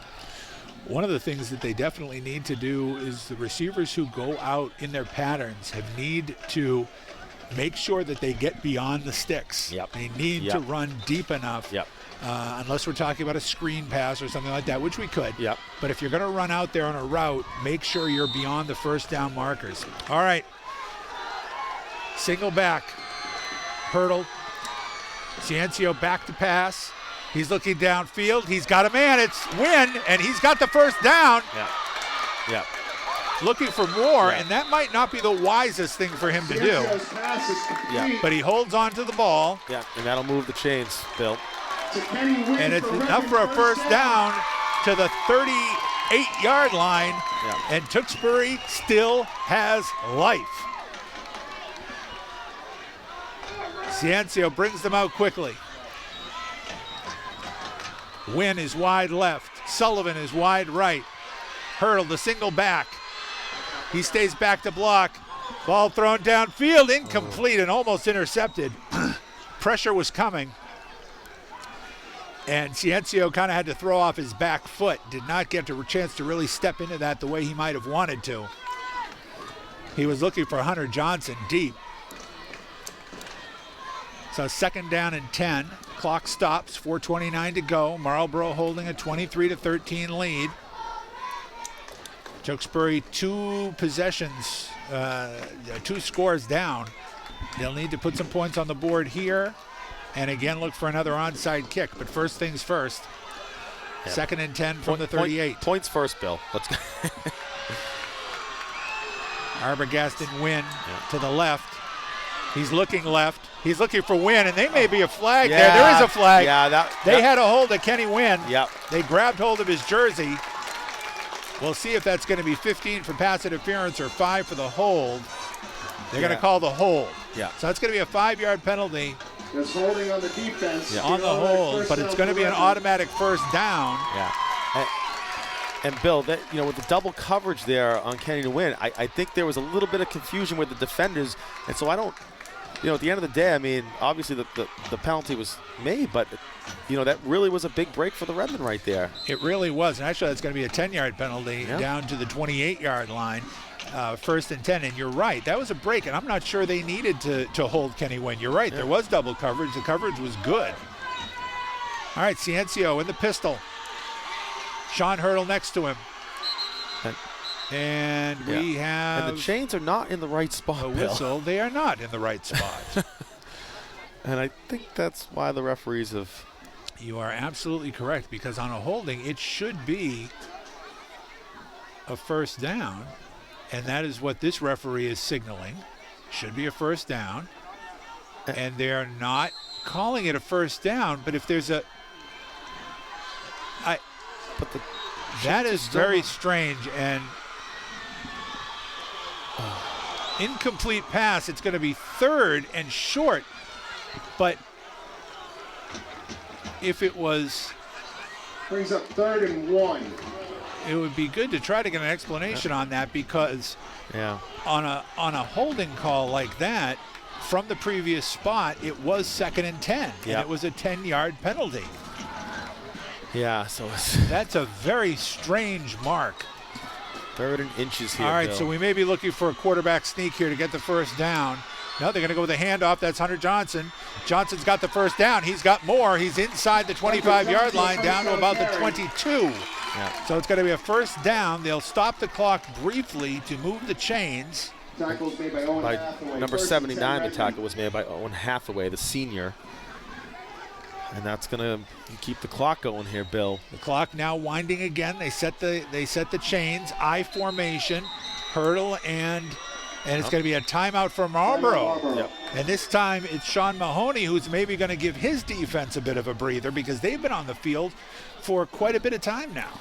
Well, yeah, I mean, the Redmen, they scored this quarter with about 5:56 left to go. They picked up the possession for this drive at 5:41 left to go, and have been driving down, really, because they started this possession, this drive, from the Panthers' 49-yard line. So that's right.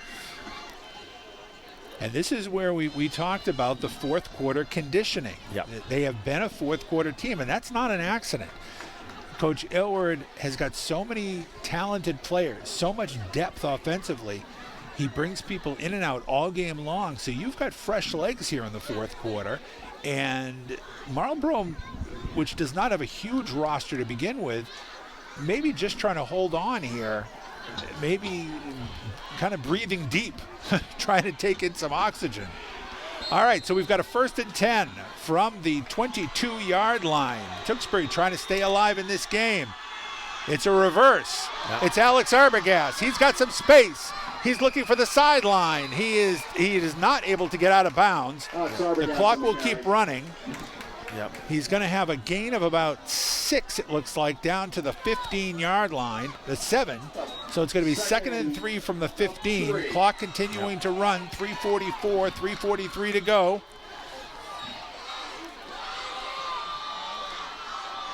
Ciencio takes the snap. He looks downfield. Now he's scrambling. Now he's sacked for the first time tonight. Yeah, brought down by number 72, Howie Priest, the captain. Howie Priest, the senior captain. That's the first time that Ciencio has been sacked.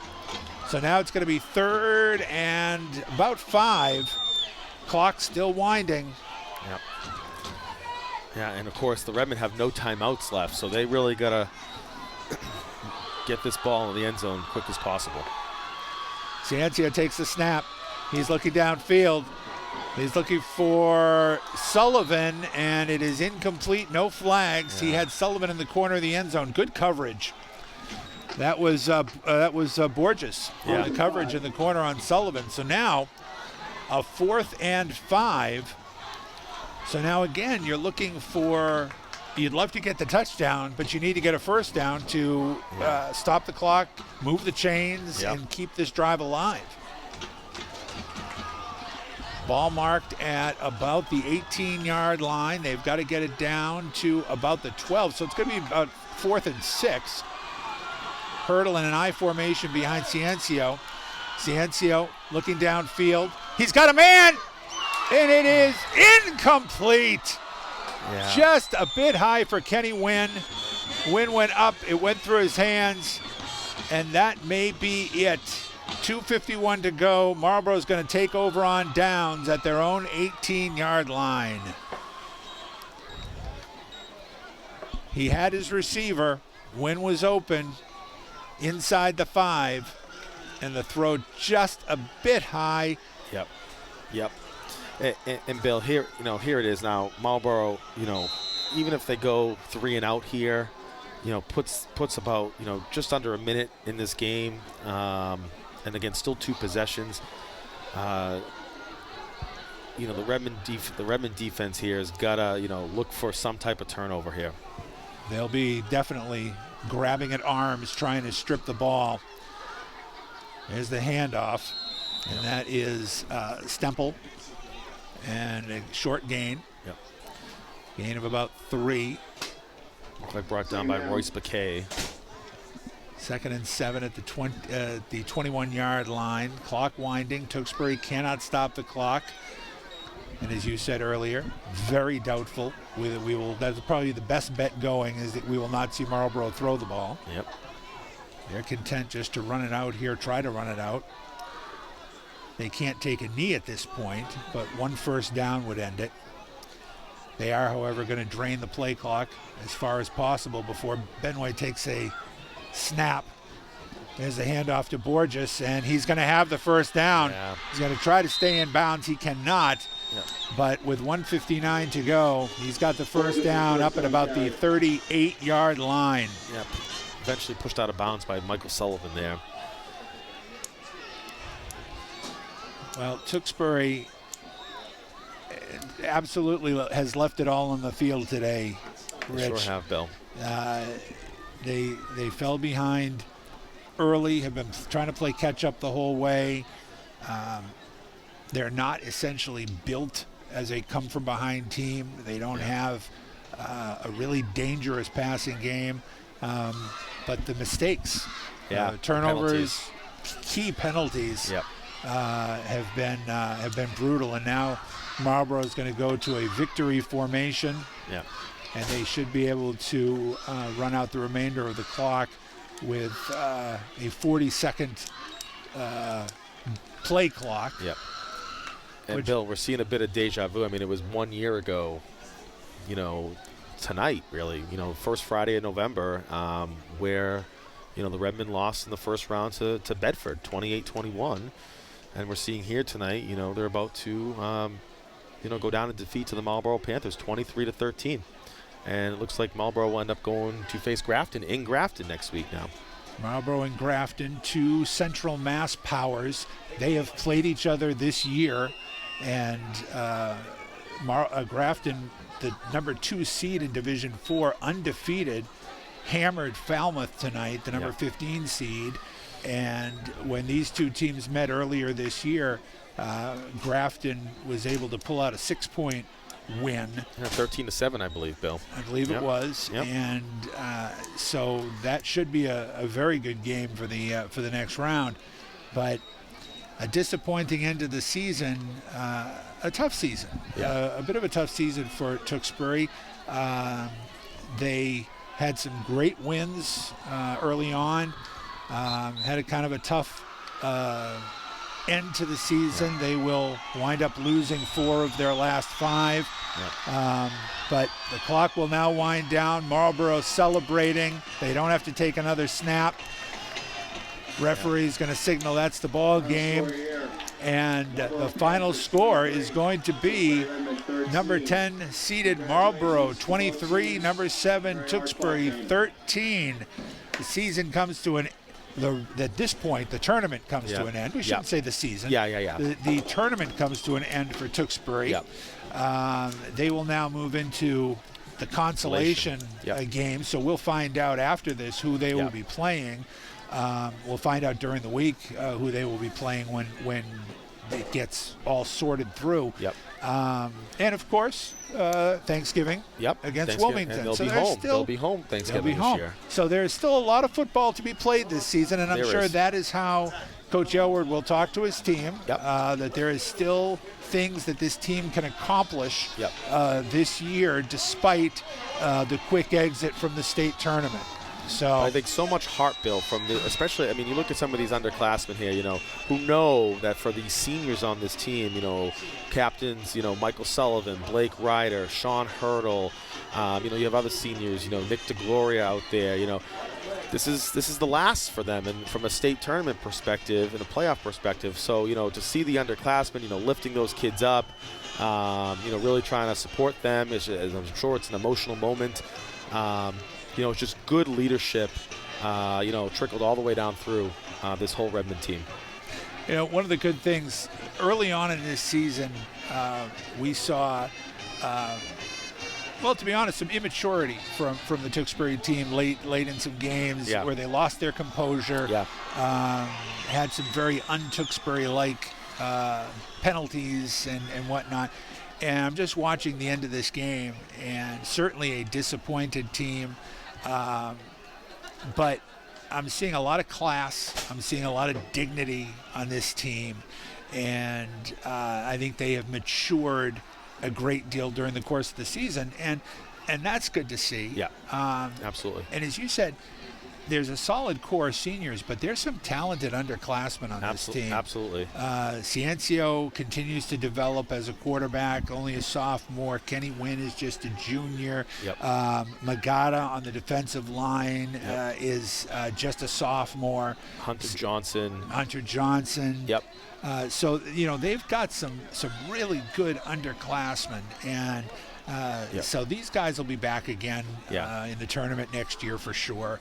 And but it's good to see the team comporting themselves well and representing the community in a very positive way. Absolutely, Bill. Absolutely, Bill. We wish we got some coaches talking to their team right now. Looks like Marlborough is coming out as well to be talked to from their coaches. And just a lot of emotion. But to your point, Bill, they're keeping themselves composed, which I think is an excellent showing of Redmond spirit and exactly what this town is made of. Well, certainly best of luck to Marlborough as they continue on in the state tournament. And I think maybe from Tewksbury's perspective, they'd love to see Marlborough go all the way. So we're going to wrap things up here from Doucette Stadium. I'm Bill Gilman alongside Rich Russo.